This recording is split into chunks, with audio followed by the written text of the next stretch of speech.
50% and up. You see, so it isn't quite as astounding as it seems. But what we're looking at here is the Anunnaki have got themselves a real problem. And that problem is this. They come to Earth and they decide they're going to make the slave. They decide we're going to use this creature of Earth, let's say it was an Alma. They test the blood and what do they find? First thing, big problem, 48 chromosomes. All primates have 48 chromosomes. But they, the Anunnaki, have only 46 chromosomes. How do we know that? Because we have 46 chromosomes.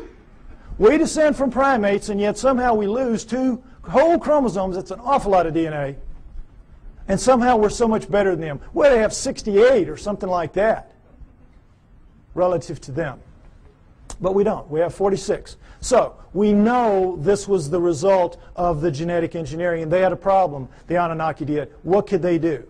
They had to, you know, how it works. There's 24 in sperm and egg, 23 sperm and egg. So you got to get the sperm and the egg to match up, one or the other, 23 or 24. Can you take out a chromosome from the creature of Earth, the 24, and still have a creature of Earth? No. Can you add a chromosome to yourself and still have an Anunnaki? Go up to 24 from 23? No. You got a real problem. It's an insoluble problem. And you need that because you got to get the first hybrid to get in the game of the genetic engineering. You got to get something alive that is a blending of you two to begin to work on it. So what can you do? How can you solve that problem? There's only one way, and boy, is it smart. You go in and you look and you compare the chromosomes, and you find 2 that can be fused and will take up one space but maintain the integrity of all the chromosomal material. You find a spot where you can fuse 2 to make 1, and now you've got all the material but taken up one place, and now you're ready to rock and roll. You with me? All right, let's look at the number 2 chromosome close up. They just went to the second one. They just looked down the row and they said, okay, this will work. Orangutan, 2 and 3. Gorilla, 2 and 3. Chimp, 2 and 3. Human. Uh-oh. Fusion. How long do you think it would take Mother Nature to do this? There's no clearer proof that we're genetically engineered just like they say we are. Next slide.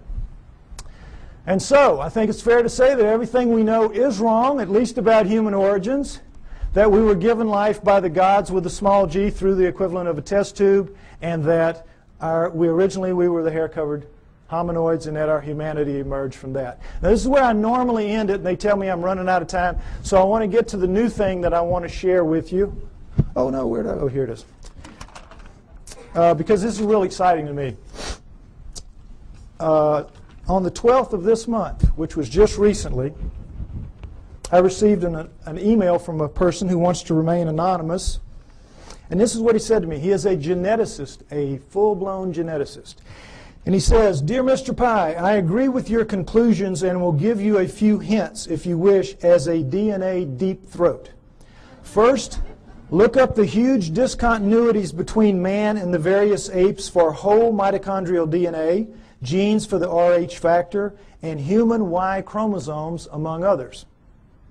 Regarding number 3, the chromosomes, I refer you to K.D. Smith's 1987 study titled Repeated DNA Sequences of the Human Y Chromosome. It says most human Y chromosome sequences so far examined do not have homologs, which are similar sequences, on the Y chromosomes of other primates. Human female DNA does look somewhat ape-like, but not the male Y. This means that if we are a crossbred hybrid species, as you contend, meaning me, the cross had to be between a female ape-like creature, a creature of the earth, as the Sumerians said, and a male person from elsewhere, as I also contend." He goes on to say, "What the evolutionists do is find certain genes which look very similar between man and ape, then they make a tree of descent while ignoring those huge impassable abysses of difference elsewhere. Also, by certain methods of DNA dating, one can tell that numerous genes have been recently added to the human genome. If workers in my field were to say such things openly, we would be ostracized, as I also contend, and forced to live in a tent. Any work along these lines would be rejected without any form of appeal. So what can we do? Sincerely, DNA Deep Throat. Now,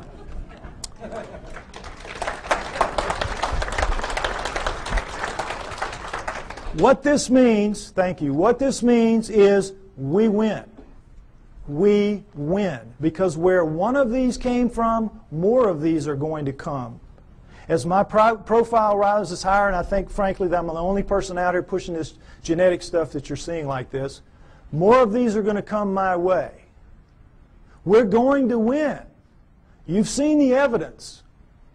Now, right now, we're getting our brains kicked out. We are getting our brains kicked out. That's why we're called the fringe.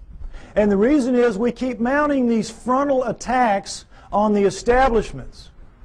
And every film that we produce, every photograph, every sighting, every testimony, every capture, every encounter that we have, and we throw at them with the best intentions. Our word is truth, is it not? Our word is, it's true. It's true. And their word is what? Liar. Liar. They dress it up. They say, well, you don't know what you're talking about. You don't know what you're seeing. You made a mistake. It was swamp gas, whatever. They're basically standing there and saying, you're just a bunch of liars. We're right and you're wrong. And because it is our word against their word, our word truth, their word liar, their word wins. Day in, day out, year after year. It's very frustrating, is it not? Boy, it just annoys the heck out of me. But what this means is we're going to win in the end. Why? Because the genes say so. The genes back us up. And right now, this is not a field that you're very familiar with. And I've worked very hard to make this very simplistic so you could understand at least the fundamentals, and it's the same in my book. You need to be aware of this is because this is the back door, kids. This is the back. We're not going to storm them from the front. We've been doing it for years. They know how to deal with us. Our word against them, we're going to lose. But in this instance, the genetic end of it, what is it? It's their word against them. It's their research against them. They're going to lose. We're going to beat them with the genetic evidence. We got to beat them. We will beat them. We know we're right. We know they're wrong. They know they're wrong. They know they're wrong. We just have to get mentally tough and accept that this is a war. This is a fight. This is not, gentlemen, Marquis de Queensberry rules. This is a dog fight. This is a knife fight. And you all have got to get out there and proselytize. You have to familiarize yourself with these basics at least. And instead of throwing things at them that are going to bounce off like BBs off a barn door, you got to start throwing some darts. This stuff will do it. This will do it. We can win. We're going to win. Thank you.